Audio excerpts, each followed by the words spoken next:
Welcome to Square Notes, the Sacred Music Podcast.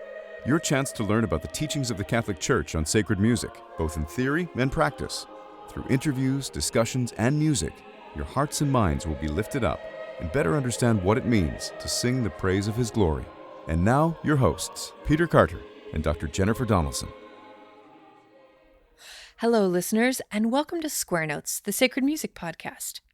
Today's guest is Father James Bradley, an assistant professor of canon law at the Catholic University of America in Washington, D.C., and a man of many interests and talents, both academic and musical. We'll explore today the traditions and music of the Ordinariate, of which Father is a member. But before we begin, a quick note about some upcoming opportunities for learning more. I'm happy to draw your attention to the upcoming summer events of the Church Music Association of America, which will be holding its annual Sacred Music Colloquium in person this summer at the University of Illinois Urbana-Champaign at their Newman Center, and it will be preceded by several other week-long workshops. More information will be announced when it's available on the CMAA's website, musicasacra.com. Also, we're looking forward to announcing a very exciting summer of coursework in sacred music at St. Joseph's Seminary. I hope to be able to share more details about summer classes in the next few weeks. In the meantime, although it's a bit out of the range of topics for this podcast, I'll be co-teaching a course in the spring 2021 semester with my husband, who's a historian, Dr. Jacek Nowicki, entitled State Persecution of the Church in Modernity, an historical study through the lenses of source documents and film. The course is open online to non-seminarians for those wishing to enroll for graduate credit at St. Joseph's Seminary. More information is available on my personal webpage, jenniferdonaldson.com. Click on classes. And now our interview with Father Bradley. Father, thanks so much for joining us today. It's great to be here, Jenny. Thank you very much for inviting me. It's wonderful to be part of this project and to be amongst so many exceptional guests you've had.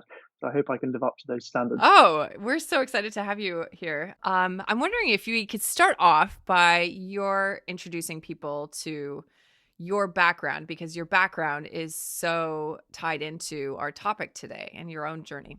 Sure, I'd be very glad to. So I was born and raised, as the listeners will be able to tell, in England, and I was baptized in the Church of England as an infant. And I grew up going to a local school and began to sing in the school choir there. And in the course of sort of growing and developing my musical skills, it was suggested to me that I applied to be a chorister at a cathedral. The Anglican cathedral tradition, which we can talk about in a little bit, is significant in England. And the local cathedral in Winchester was where I applied, and I was accepted as a chorister there under David Hill. And so my early years really was spent kind of in that normal round of choir school life. So first of all, between the ages of 7 and 13, boys, and in some places also girls, will be full boarders. They'll stay at the school. They'll have daily rehearsals. They'll sing daily services, including evensong, and a number of services over the weekend, usually 3 on Sundays. But it was really that daily pattern of singing the office, evensong in particular, that was, I look back now and realize was so formative, a kind of pattern of prayer that had a liturgical shape. And in particular, the recitation and singing of the Psalms. I still now, whenever I think of a verse from the Psalms, I still now hear in my mind the chant that we used to sing it to. I then went on to senior school and was a choral scholar there, and then spent a year working in Portsmouth Anglican Cathedral, where I was a choral scholar and worked in the music department of the local school. And it was really there that I began to kind of peel back the layers of the music that I'd learnt and grown to love so much, and to understand what it was really directed to, namely the liturgy. And began, I suppose, to consider a vocation to ordained ministry in the Church of England. I went from there to read music at university, and I served as a director of music in a local parish during that time, and conducted the university chamber choir, and we did some tours and concerts, things like that. And then I went to spend a year after graduating in a parish in London, getting some pastoral experience before going up to Oxford to read theology at St. Stephen's House, which is, I suppose, what you would describe as a kind of high church theological college in the Church of England. So very Catholic in its externals and also in the sources of theology that it would look to. And it was really during my time there that I became more and more aware, not just of the music and liturgy, but certainly that was the doorway through which I became aware of this, but also the nature of the church and its development through history, and began, I think, probably quietly to assent to the claims of the Catholic Church through kind of really an exposure to the liturgical life and what that meant for me. That experience really, I think, prepared me then for what came in 2009 in the Apostolic Constitution, Anglicanorum Chatibus, by Pope Benedict XVI. That came out whilst I was at theological college at seminary, and it wasn't implemented immediately, so we weren't able to sort of take up the offer. But I went from theological college to an Anglican parish. I was ordained as an Anglican deacon, in fact, in the Diocese of Rochester, which had been headed some centuries before by St. John Fisher, and went to work in a parish there. But in 2011, once the Ordinariate had been set up in England, myself and the vicar of the parish and about 40 of the parishioners left the Church of England and were received into the Catholic Church in Holy Week. I was then ordained a priest and worked for a little time as priest secretary to the ordinary, who is the head of the Ordinariate, before being assigned to studies in canon law in Washington, D.C., where I spent 4 very happy years doing my license and doctorate, and then returned to England to work in a parish in the Diocese of Portsmouth in Southampton, which is perhaps best known because it's from there that the Titanic sailed from. I worked there for 3 years before coming back here to DC, where I am now, in January this year. Father, you mentioned the document Anglicanorum Chatibus. Can you tell us about that and the legal significance that it has for Anglicans converting to Catholicism? Sure, of course. Since Newman became a Catholic in 1845, there have been groups within the Church of England who have desired unity with the Catholic Church. And I emphasize the word there, groups. It's always been possible, and it remains possible, for individuals to come into the full communion of the Catholic Church. But for groups to do so, there's been various attempts at provision, but nothing as significant as this. And so in 2009, Pope Benedict XVI issued the Apostolic Constitution, Anglicanorum Chatibus, in which he really invited groups of Anglicans to enter the full communion of the Catholic Church, and to do so as groups. So to come as a group of people, often with a pastor, into the Catholic Church, and to retain, and this is really important, their liturgical, spiritual, and pastoral traditions, insofar as they're in conformity with Catholic faith and morals. So the Ordinariate permitted these groups to enter the church and provided for personal ordinariates, that is, structures somewhat equivalent to a diocese, for these groups to exist within in the Catholic Church. And there are 3 ordinariates currently in existence in England and Wales, with some communities in Scotland, in the United States and Canada, and in Australia. And they also have some clergy and faithful who live in the Torres Strait Islands and in Japan as well. And I think that the entity of the Ordinariate, which I say is equivalent really in law to a diocese, it's usually configured to an episcopal conference. It covers the whole of a country, usually. 2 countries in the case of England and Wales. And it operates very much like a diocese, but for the whole country. So people are joined to it, not because of where they live, but because of the fact that they've chosen to be part of it. And as I say, the most significant element of it, I think, of Anglicanorum Chatibus is this emphasis on the retention of what we call the Anglican patrimony, so the liturgical, spiritual, and pastoral traditions of Anglicanism, insofar as they're in conformity with Catholic faith and morals.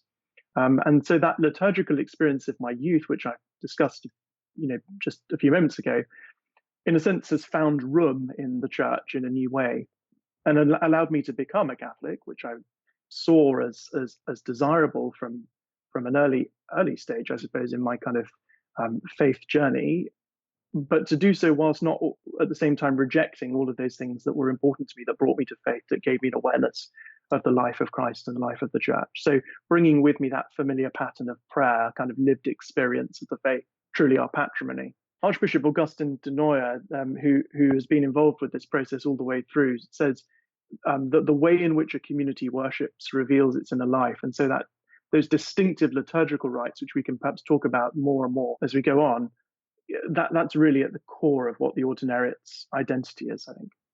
I'm a little curious, Father. You're referring in some ways to, we'll get to the liturgical and spiritual aspects a little bit more, but one of the things you keep referring to is pastoral elements of the Anglican patrimony. And I'm wondering if you could elaborate maybe a little bit on what you mean by that.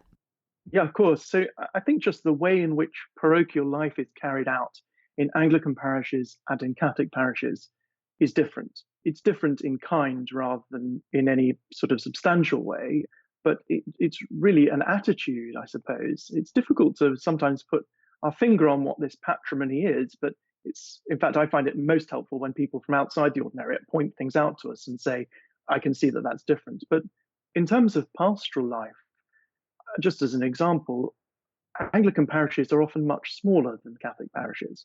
And so there's a greater sense, I suppose, of the minister, the priest, being able to get to know individual families, to be able to pastor them in a very personal way.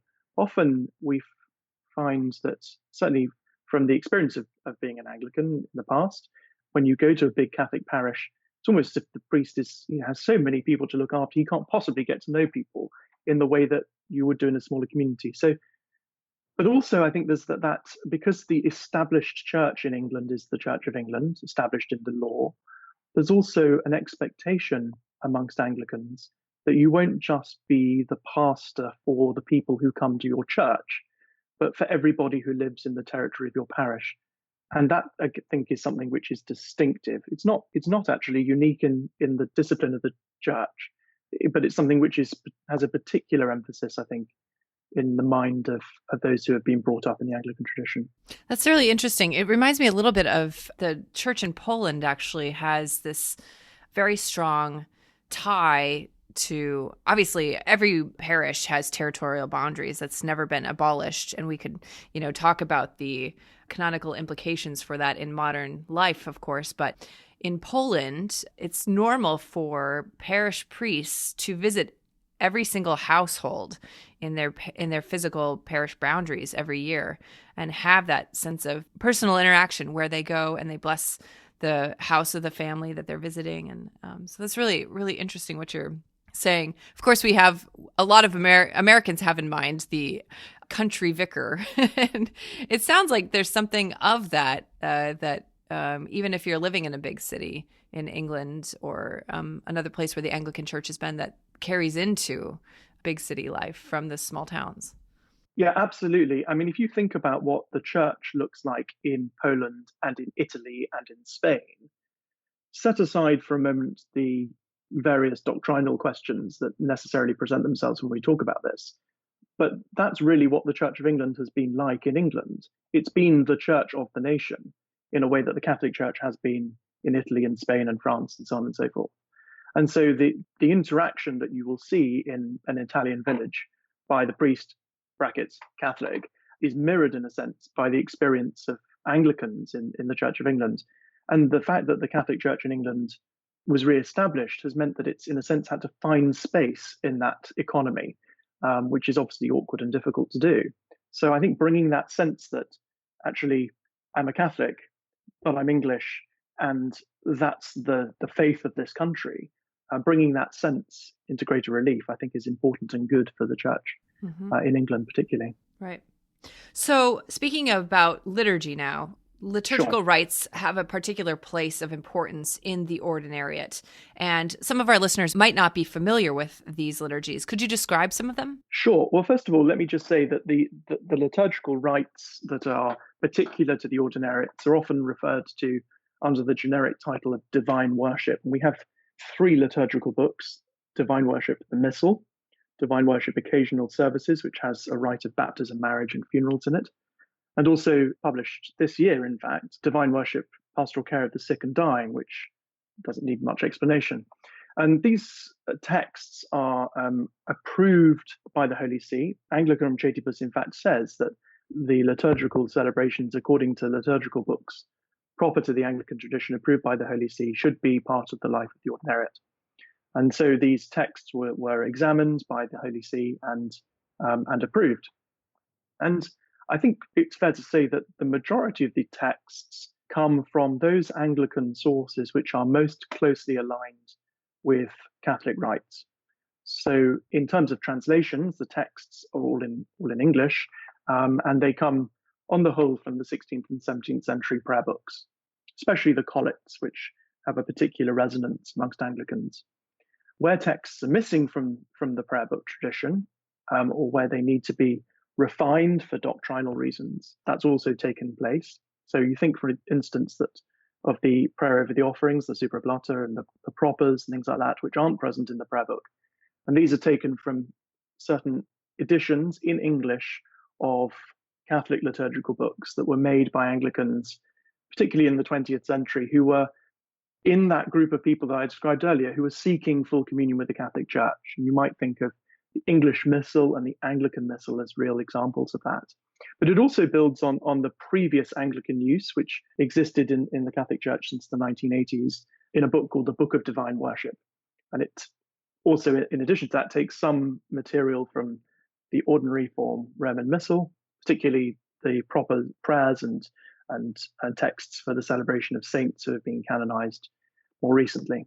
So I would say that the rites would be immediately linguistically familiar to Anglicans, people who have had an experience of the Church of England or the Episcopal Church, but liturgically also familiar to Catholics, both those who know the ordinary form well and those who are familiar with the extraordinary form. So there are elements of the extraordinary, what we would call the extraordinary form, which you would find also in divine worship, but also elements of the ordinary form, which you would find also in divine worship. You know, it's been interesting for me as a sort of outsider to this to watch the sort of process that the Ordinariate is going through to develop these books, because there are, as you say, a lot of varied sources. You know, is it from the Church of England? Is it from the Sarum Rite? Is it from the Extraordinary Roman Rite? Is it from, any number of sources? And there's been seemingly a really conscious effort to understand how the liturgy has developed in the past and to build things in an organic way that also has to deal with the fact that there's such a diversity here.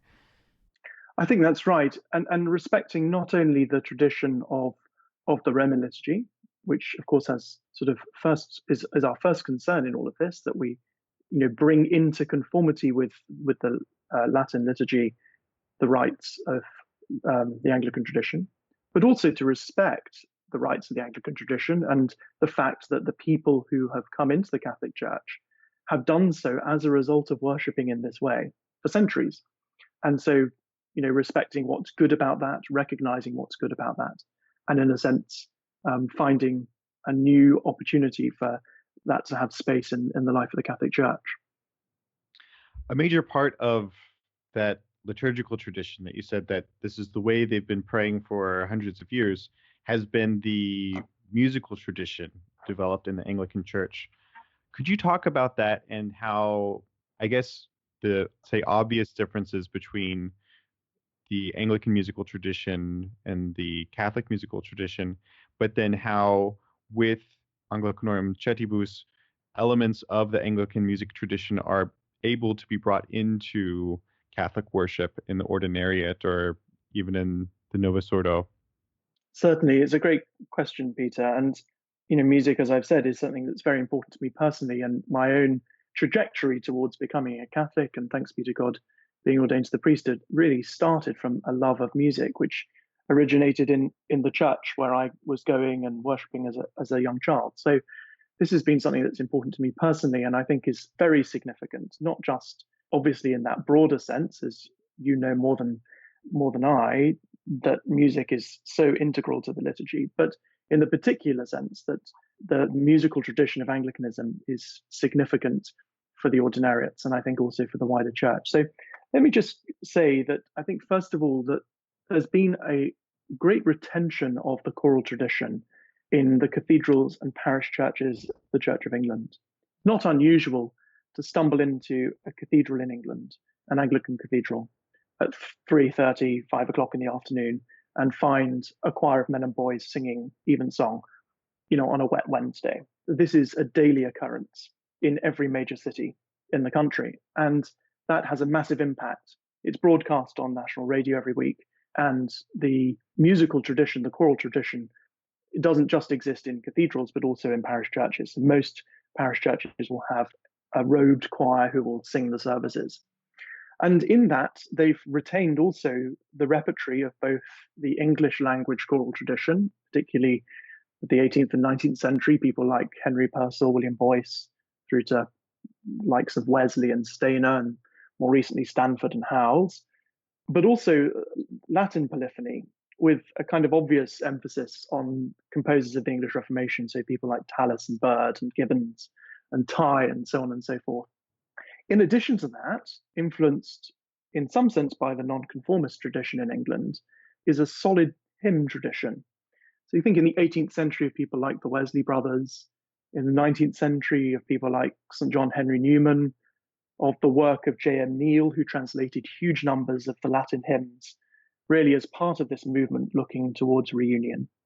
And then in the 20th century, editions of hymn books such as the English Hymnal, which was really a central component of the wider revival of English folk music by people like Cecil Sharp and Percy Grainger, involving people like Vaughan Williams, but also part of a wider sort of cultural renewal going on in England at the time, the arts and crafts movement, people like William Morris and so on and so forth. So you've got those two things sort of next to each other, a solid choral tradition, but also a popular hymn tradition sung by both robed choirs, but also by people in the pews. So could you also talk a little bit about chant in the role of this tradition? Obviously, in the last decade, maybe 15 years, there's been a surge in work to make available resources which are maybe musically simplified or in a Gregorian chant style, or even drawing from Anglican chant, the singing of the propers in the ordinary form of the Roman rite. And we have a lot of models in the Anglican tradition. But could you talk about the different sorts of branches of chant within this musical tradition? Sure. So I think, first of all, we should limit ourselves to talking about chant that is in English. On the whole, Anglicans would use, insofar as they're using plain song or plain chants, they're going to be using vernacular translations. And I think also that the nature of chant, and we know from the liturgical documents that Gregorian chant has pride of place really in the Latin rite. And an awareness of that, I think, was present even in the Oxford movement and in that body of Anglicans who were seeking reunion with the Catholic Church, really from 1845 onwards. So the kind of revival of Catholic liturgical practices within Anglicanism can be traced almost in parallel with the development of a chant tradition. I think particularly of the kind of later Oxford movement and the establishment of religious communities in the Church of England. And there are various examples of this. I would just simply highlight the community of St. Mary the Virgin in Wantage in 1848, the Society of St. John the Evangelist, the Cowley Fathers in 1866, who American listeners will perhaps know from their house in Boston, but were founded in Oxford. And then a kind of development both of scholarly study of the chant in the Church of England and also very practical publications which were used in these communities, but also in parishes. So you see things like the Plain Chant and Medieval Music Society being founded at the end of the 19th century, the publication of things like the Manual of Plain Song by Briggs and Freer. And I've already mentioned the English hymnal. I should say that the English hymnal 1906 English hymnal is replete with office hymns and sequences translated into English and set to the chant. And some editions of the English hymnal even include in the back the texts of the propers for the Mass so that people could follow along. Those propers were really set in English to either the tones of the Roman gradual or the Sarum gradual by people like G.H. Palmer. And the height of that really, certainly in terms of parishes, was the plain chant gradual and the English gradual, which was published really up until 1965-ish. And that was a very simple use of the same tones every week for the introit, the gradual, the Alleluia or tract, the offertory, and the communion, setting the texts of the Mass, the propers of the Mass, and it was often sung alongside hymns. So you'd have the introit verse sung followed by hymn or vice versa. And that was really very prevalent in sort of high church Anglo-Catholic parishes in England, really through to the 1970s and 80s, but even in some places now. And alongside, as I said, there's been this prevalence of hymnody, singing of congregational Mass settings, either written by people involved in the composition of church music, or even using vernacular translations of the ordinary of the Mass. So that choral tradition, which I spoke about in cathedrals and parish churches, is also really quite established. And where chant was used, it was really very similar to what we're seeing now, in a sense, in the revival and use of the chant in the vernacular, particularly in the ordinary form. So one question I have, and this might be of use to our listeners, is, for example, the Palmer Burgess Gradual is available in 4 PDFs on the CMAA's website, musicasacra.com. Mm-hmm. And I've found those chant adaptations quite lovely. But of course, one of the main problems in implementing that gradual in the ordinary form of the Roman Rite is the differences in calendar between the Anglican use and the modern Roman calendar. Could you summarize perhaps some of the main differences that people might notice about the differences in calendar so that they could orient themselves to how to use the book and get the right propers in the right spot? Well, first of all, I should say that the calendar issue is as acute for the ordinariates as it is for those who are working in the ordinary form, because we follow the 3-year cycle. So adjusting the old liturgical books, such as the Plain Chant Gradual that you mentioned, to our current use in using divine worship is a project for us as well. And there's various things going on at the moment. There's been a gradual published with very simple chants called the St. Peter Gradual, which does that work and simply presents very, very simple, not quite psalm tone chants, but very, very simple chants for the Sundays of the year.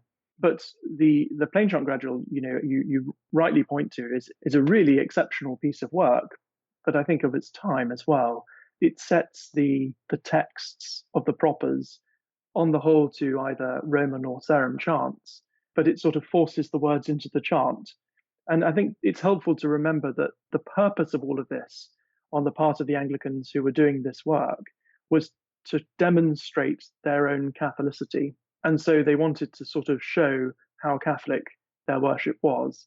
I think both in light of the Ordinariates and also the substantial scholarship that's taken place in the study of chant since then, a kind of revisiting those principles, I think, is necessary and important. And there's some great work actually being done in that by a colleague of mine, Alexis Katana, who's writing precisely on this. The question of setting vernacular chants to the traditional tones. Should we be following the melodies, or should we be writing melodies to fit the text? I think that's a very interesting question. Father, I wanted to ask a question in regards to the style of liturgical music, similarities or differences between Catholic and Protestant, particularly Anglican liturgical music.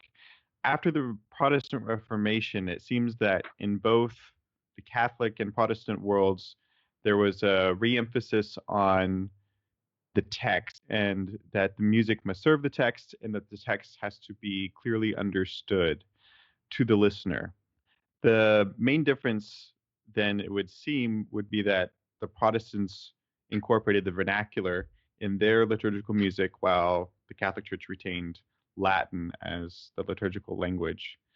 But since the vernacular is permitted as a liturgical language following Vatican II, it would seem then that the differences of the sacred music in the Catholic and Protestant worlds would be diminished as long as they both employ St. Pius X's principles of sacred music.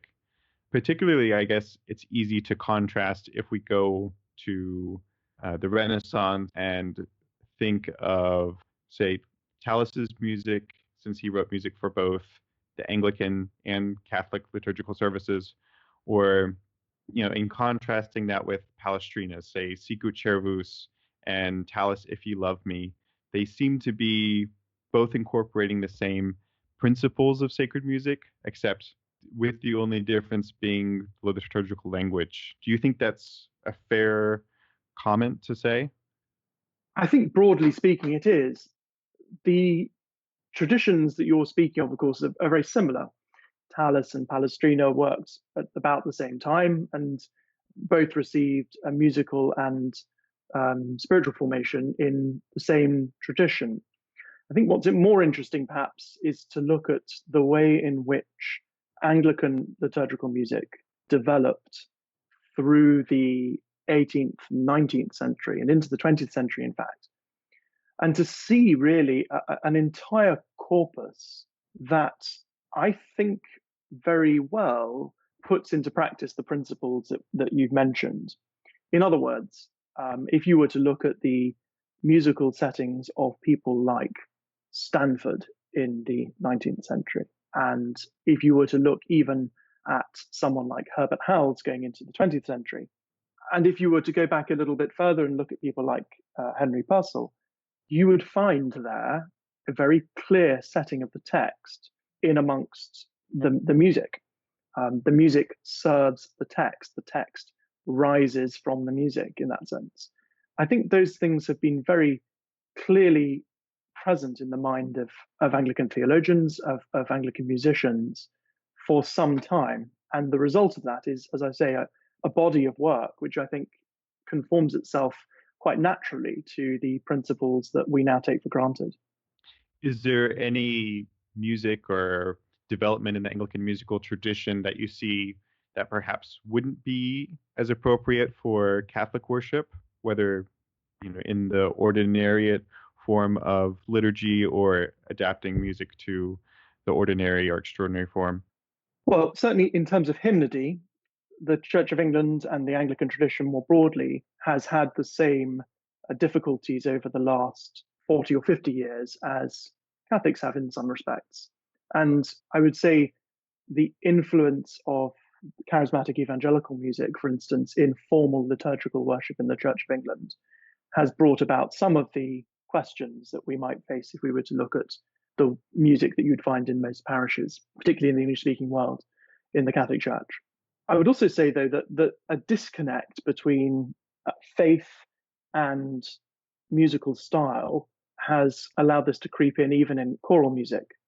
So there are examples, I think, more recently, late 20th and early 21st century compositions that seem to favor innovation in musical style over the principles that we've been talking about.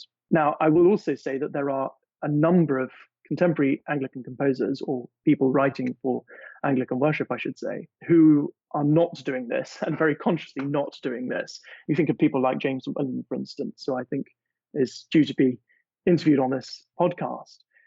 His work in particular, I think, conforms to those principles. James is, of course, a Catholic, but he often writes in English as well. So the Anglican musical tradition has not been preserved from these difficulties, but I think it's dealt with them in a slightly different way.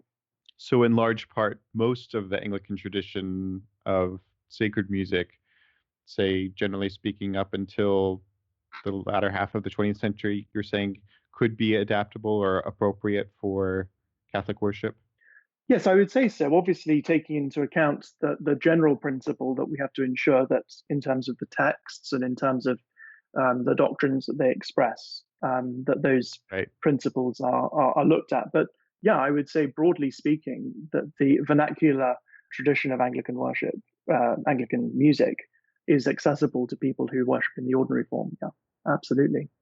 I think that's important too, knowing, I can just speak anecdotally about this from people I know, but people who have converted from the Anglican Church or Episcopalian Church or other branches of Protestantism, oftentimes the music can be one of the barriers that can make it more difficult for them to come into the church. If, for example, if they're attending their, say in the United States, the Episcopal parish down the street that has a high standard of music, and if they become convicted that the Catholic Church is where they are supposed to go, but then there's musically and culturally at their local Catholic parish, it may be much less rich than at their Episcopal parish. And I know that can be something very hard to kind of let go and trust with God. And ideally, we shouldn't have to let it go since it's a good and beautiful thing, right? Absolutely. So Anglicanorum Cetibus, in fact, addresses this point in general terms, and I think we can apply it to the music. It says, speaking of the Anglican liturgical tradition, that it is a precious gift nourishing the faith of the members of the Ordinariate and a treasure to be shared. And I think that awareness of the richness of vernacular liturgical music is something which can greatly enhance the worshipping life of most parishes. Obviously, the resources necessary to do that are not insubstantial, but little Anglican parishes with 30 people on Sunday manage it. So I would have thought that most Catholic parishes, particularly in North America, which are well structured, often well funded, and well attended, should and could be able to manage putting something on. Perhaps to wrap up, Father, could you draw our listeners' attention to any online sources where they could go to learn more about the liturgical books or some of the musical resources that are being developed and made available through the Ordinariate? Certainly. I mean, first of all, I just simply point anybody who's interested to the websites of the three Ordinariates, depending on where you are, and a simple search for those will help you to find them. In terms of the liturgical books, those are available for purchase, and there are some early studies on those things, but very little at the moment. As I said, some of these liturgical books have only been published in the last month, but there are a lot of resources online. You mentioned already the Plain Chant Gradual, which is available through the Church Music Association of America. And lots of those sorts of things are there online. I would also just recommend that if people are interested in hearing some of this music, that they go on YouTube or something like that and simply search for it. And particularly if they were to look at examples of where this has happened in Catholic churches, so either Ordinariate parishes that have put stuff online where they're using that music, or even examples of papal liturgies where these texts and where this music has been used more recently. I think particularly of Pope Benedict's visit to England in 2010, which really, I think, drew together beautifully the two traditions in many respects. So there's a lot of stuff out there, and I would commend those online resources to people and just to explore it, really. Thank you so much for sharing your story and sharing these important resources, especially for people looking for models of how to expand the choral and chant riches available for use in the Roman Rite. There's obviously, as you've drawn out so beautifully, a lot of interplay and so many beautiful things we can learn from you and others like you who have swum the Thames and the Tiber.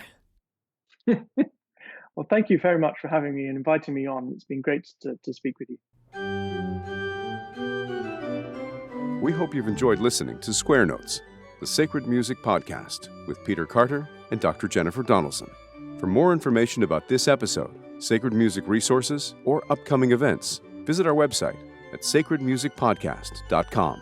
You can subscribe to our podcast on iTunes, Stitcher, YouTube, SoundCloud, or your favorite podcast app. If you enjoy our podcast, please write us a review on iTunes. This improves our iTunes ranking and helps others find out about the podcast. The music you heard at the beginning of this episode is Hec Dies by William Byrd, sung by the London Oratory's Schola Cantorum Boys Choir, directed by Charles Cole, from the CD Sacred Treasures of England. The music at the conclusion of this podcast is the first movement of Trio Sonata No. 6 in G major by Johann Sebastian Bach, performed by Peter Carter. We look forward to having you join us next time, and until then, may we sing the praise of His glory.